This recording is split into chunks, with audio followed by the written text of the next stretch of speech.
Firmata stamane, la nuova ordinanza regionale, annunciata già in serata dal presidente Giovanni Toti, impone misure maggiormente restrittive per il Ponente Ligure. Saranno in vigore da mercoledì 24 febbraio a venerdì 5 marzo e riguarderanno i comuni di Ventimiglia e Sanremo e i distretti sociosanitari 1 e 2. La ratio che ha portato al provvedimento è collegata all'incidenza del virus su quell'area, pari al doppio rispetto al resto della regione, in ragione, si suppone, della vicinanza con alcuni focolai francesi. Questa è la cartina, l'ultima cartina della Francia in termini di incidenza. Vedete come sostanzialmente nel distretto della Costa Azzurra abbiamo un'incidenza che è superiore a 2,5 casi alla settimana ogni 1000 abitanti, che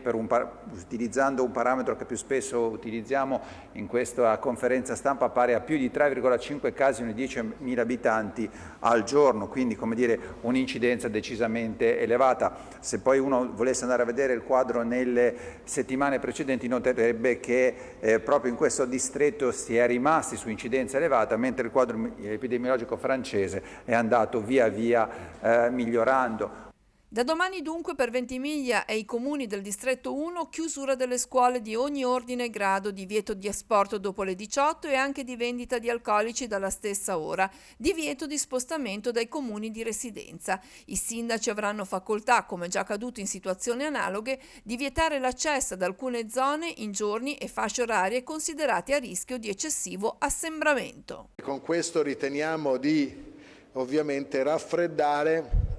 un picco pandemico che, se si prolungasse, potrebbe ovviamente portare ad ASL1 una serie di problemi che per fortuna per oggi non sono gravi nei nostri ospedali, ma che non vogliamo che tali diventino